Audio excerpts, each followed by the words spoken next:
শপথের আগেই বিচারপতি নাজমুল হোসেনের মৃত্যু। বিএনপিকে সার্কাস পার্টিতে পরিণত করেছেন দলটির সিনিয়র নেতারা। ব্রিটিশ প্রধানমন্ত্রী বরিস জনসনের 4 জ্যেষ্ঠ কর্মকর্তার পদত্যাগ।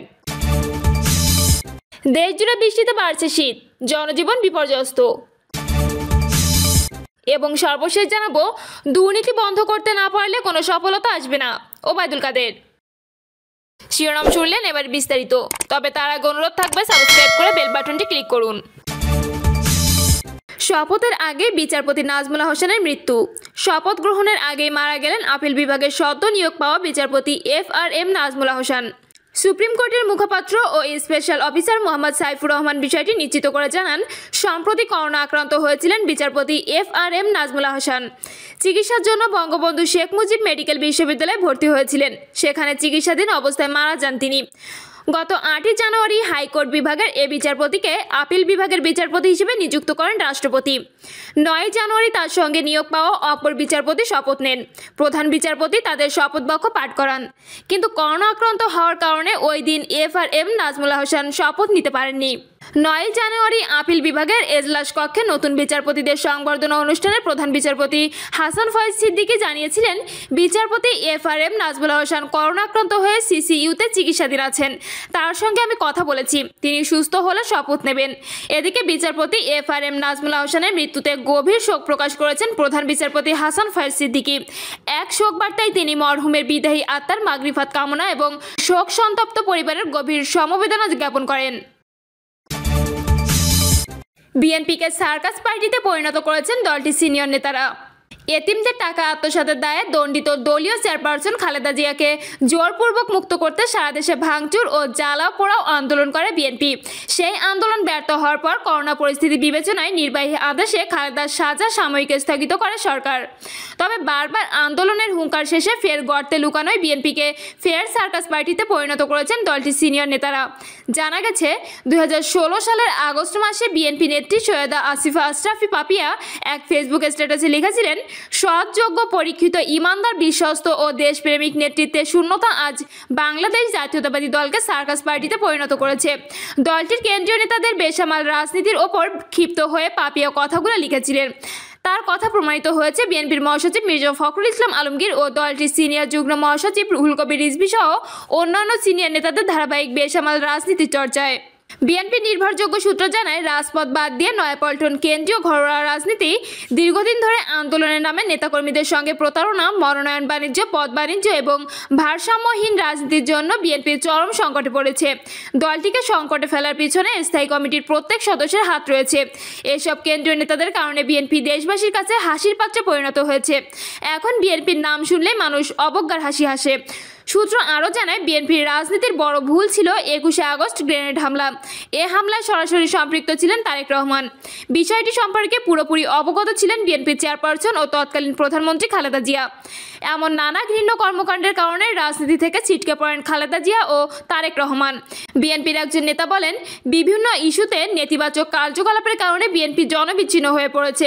গত 12 বছরে সরকার বিরোধী আন্দোলনের নামে বিএনপির হাইকমান্ড তৃণমূল নেতাকর্মীদের সঙ্গে অনবরত প্রতারণা করেছে।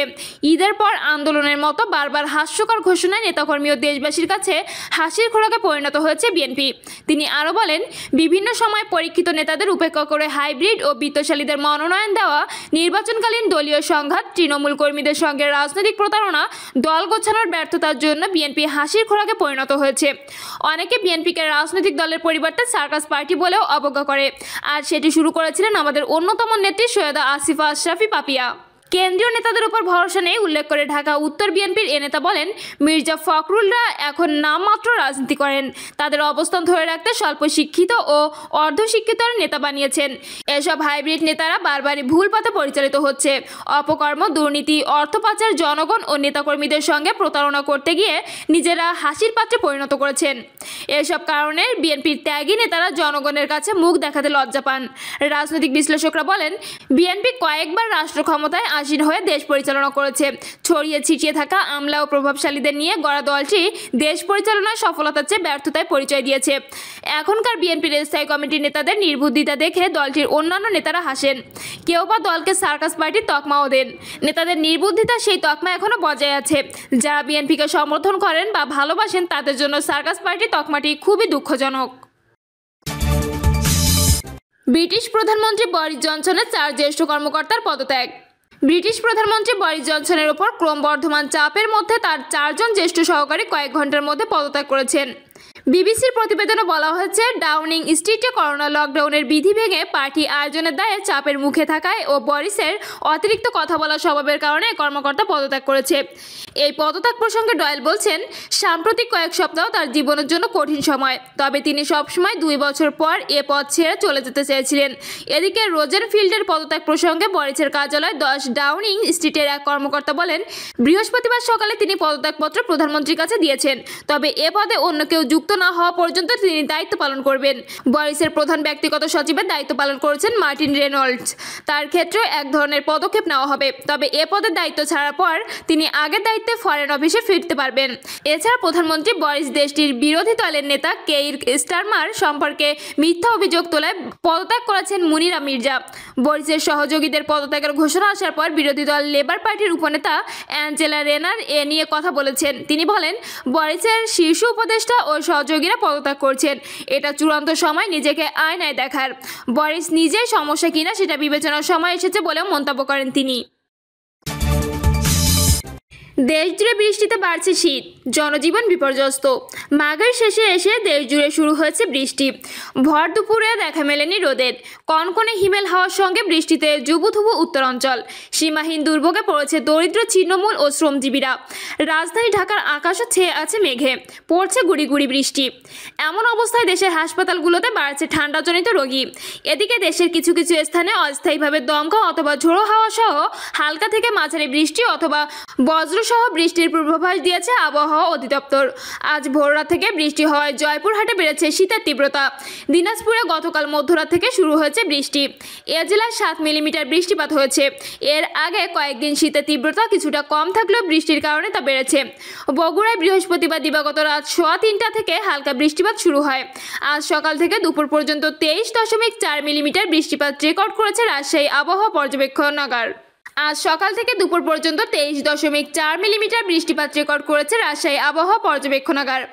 আবহাওয়া অধিদপ্তরের সূত্র মতে এ বিভাগের তারাশে দেশের সর্বোচ্চ বৃষ্টিপাত 17 মিলিমিটার রেকর্ড করা হয়েছে। আর নওগাঁর বদলগাছিতে বৃষ্টিপাত হয়েছে 11 মিলিমিটার। ঢাকায় আজ দুপুরের দিকে কালো মেঘে ঢেকে যায় আকাশ। এর কিছুক্ষণের মধ্যেই নামে বৃষ্টি। গত রাতেও রাজধানীর কিছু এলাকায় এক পশলায় বৃষ্টি হয়েছে। বৃষ্টির সঙ্গে বাতাস বয়ে যাওয়ায় প্রচণ্ড শীত অনুভূত হচ্ছে রাজধানীতে। বৃষ্টির সঙ্গে ছুটির দিন হওয়ায় রাস্তায় অন্যান্য দিনের তুলনায় যান চলাচল কম। সকাল 9টা থেকে পরবর্তী 24 ঘন্টার আবহাওয়ার পূর্বাভাসে বলা হয়েছে, পশ্চিমা লঘুচাপের বর্ধিতাংশ বাংলাদেশের পশ্চিমাঞ্চল এবং তার আশপাশের উত্তর বঙ্গোপসাগর এলাকায় অবস্থান করছে। মৌসুমের স্বাভাবিক লঘুচাপ দক্ষিণ বঙ্গোপসাগরে অবস্থান করছে। এতে রংপুর, রাজশাহী, ময়মনসিংহ, ঢাকা, খুলনা, বরিশাল ও সিলেট বিভাগের অনেক জায়গায় এবং চট্টগ্রাম বিভাগের কিছু কিছু স্থানে অস্থায়ীভাবে দমকা অথবা ঝড়ো হাওয়া সহ হালকা থেকে মাঝারি ধরনের বৃষ্টি অথবা বজ্রসহ বৃষ্টি হতে পারে। সেই সঙ্গে দেশের কোথাও কোথাও মাঝারি ধরনের ভারী বর্ষণ হতে পারে। এছাড়া মধ্যরাত থেকে সকাল পর্যন্ত সারা দেশে হালকা থেকে মাঝারি ধরনের কুয়াশা পড়তে পারে। যদিও রাতের তাপমাত্রা প্রায় অপরিবর্তিত থাকতে পারে এবং দিনের তাপমাত্রা 2 থেকে 3 ডিগ্রি সেলসিয়াস হ্রাস পেতে পারে। আগামী 3 দিনের মাথায় বৃষ্টিপাত কমতে পারে। দুর্নীতি বন্ধ করতে না পারলে কোনো সফলতা আসবে না, ওবায়দুল কাদের। বিআইটিসিকে জনসেবামূলক প্রতিষ্ঠান হিসেবে গড়ে তুলতে প্রয়োজনীয় যা যা করা দরকার সবই করা হবে। দুর্নীতি বন্ধ করতে না পারলে কোনো সফলতা আসবে না বলে মন্তব্য করছেন সড়ক পরিবহন ও সেতুমন্ত্রী এবং আওয়ামী লীগের সাধারণ সম্পাদক ওবায়দুল কাদের। তিনি বলেন, দুর্নীতির বিরুদ্ধে অভিযান অব্যাহত থাকবে। দুর্নীতি করে কেউ পার পাবে না। ওবায়দুল কাদের বলেন, বিগত সরকারের সময় বাংলাদেশ দুর্নীতিতে বিশ্ব চ্যাম্পিয়ন হয়েছিল। আজ সেই বাংলাদেশকে দুর্নীতিমুক্ত করতে শেখ হাসিনার সরকার জিরো টলারেন্স নীতি বাস্তবায়নে কাজ করছেন। দেশপ্রেমে উদ্বুদ্ধ হয়ে সততার সঙ্গে কাজ করতে সংশ্লিষ্টদের নির্দেশ দিয়ে সড়ক পরিবহন ও সেতুমন্ত্রী বিআরটিসিকে যে কোনো মূল্যে সুনামের ধারায় ফিরিয়ে আনার আহ্বান জানান। ওবায়দুল কাদের বলেন, বিআরটিসির গাড়িগুলোকে আরও আধুনিক ও দৃষ্টিনন্দন করতে হবে। এছাড়া বিআরটিসির কার্যালয়গুলোর শুধু সৌন্দর্য বর্ধন করলেই হবে না, যাত্রী সেবার মানও নিশ্চিত করতে হবে। ওবায়দুল কাদের বলেন, স্বচ্ছতা ও জবাবদিহিতা নিশ্চিত করতে বিআরটিসির প্রধান কার্যালয় সহ প্রতিটি ডিপো অডিট ফার্ম কর্তৃক অডিট কার্যক্রম সম্পন্ন করা সহ অভ্যন্তরীণ অডিট আরও জোরদার করতে হবে। গাড়িগুলো মেরামত ও রক্ষণাবেক্ষণ কাজের জন্য বরাদ্দকৃত অর্থের সঠিক ব্যবহার নিশ্চিত করতে সংশ্লিষ্টদের নির্দেশ দিয়ে সড়ক পরিবহন ও সেতুমন্ত্রী বলেন, ফিজিক্যাল ওয়ার্ক শতভাগ না করে কেউ যেন সম্পূর্ণ বিল তুলে নিতে না পারে সেই বিষয়টি কঠোরভাবে মনিটর করতে হবে। প্রিয় দর্শক, এই ছিল এখনকার সর্বশেষ সংবাদ আপডেট। সব সংবাদ পেতে চ্যানেলটি সাবস্ক্রাইব করে বেল আইকনটি ক্লিক করে রাখুন।